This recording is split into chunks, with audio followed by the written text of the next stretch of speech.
Saudi Arabia has opened its stock market to foreign investment. Here to share insight on how the investment community will mature and diversify, Khalid, Al-Muammar, and Ali Imran. So, Khalid, first let's talk about how the investment community reacted to this news. Well, the response has been great. Before the announcement, before the actual law went live, the market expectation was extremely high.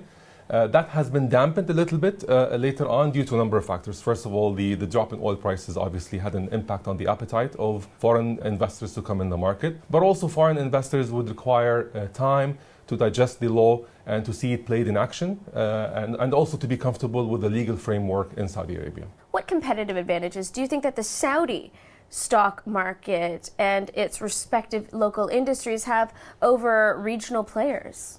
We will experience change in the investment environment and the investment strategy in Saudi Arabia. I envisage two main changes to be there. First, enhanced market sophistication, as well as a fostering of international best practices. Sophistication, currently the market is dominated, the daily trading volume is dominated by individuals.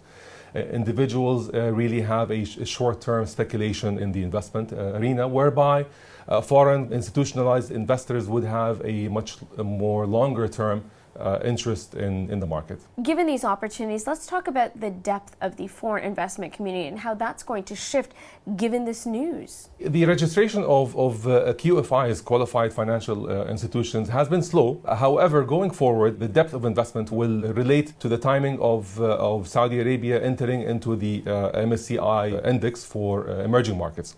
Now, then, which is expected in 2017, international funds will have to allocate percentages to Saudi stock market, and we will be able to see major funds flow into the economy. Ali, we just heard about some of the upcoming changes that are going to arise. Tell me about how the needs of your clientele are equally going to keep pace. In the past, the traditional methods of outreach and communication has served the industry well, but the new generation of young millennial customers are very demanding, and they are on multiple channels. The taste has evolved in a sense of being connected with the financial services not through the traditional methods. Today, most of them spend their life on smartphones and social medias. These are the two probably most important platforms where they expect their service providers to be in.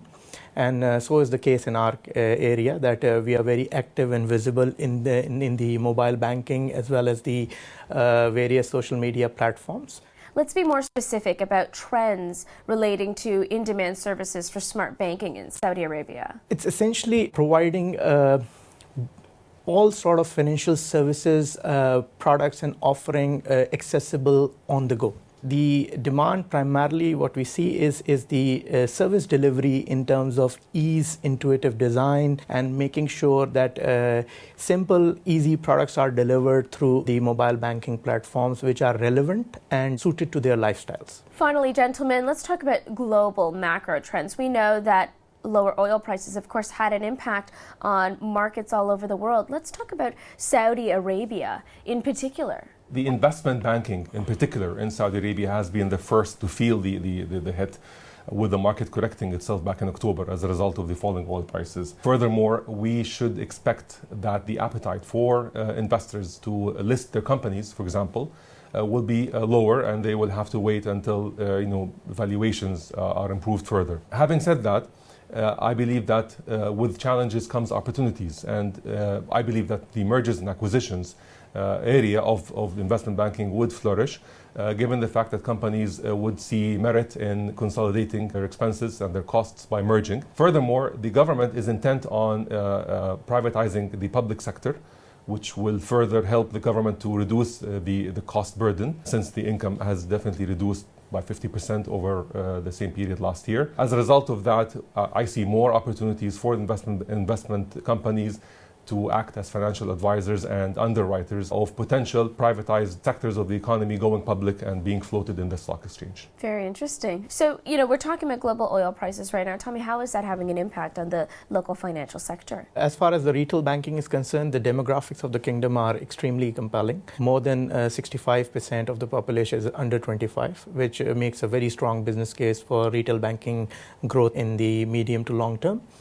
The Non-oil GDP reforms, I believe the government will continue to focus, and that should lead to the sustainability in terms of employment creation. That's one of the most important attribute which will fuel the continuous growth of retail banking. As far as the kingdom is concerned, it is still under-branched compared to developed markets. So we expect that there will continue to be an expansion in the branch network, into the ATMs, as well as the point-of-service terminals as well. Phenomenal discussion today. Thank you so much, gentlemen. Thank you for having us. Thank you. Thank you.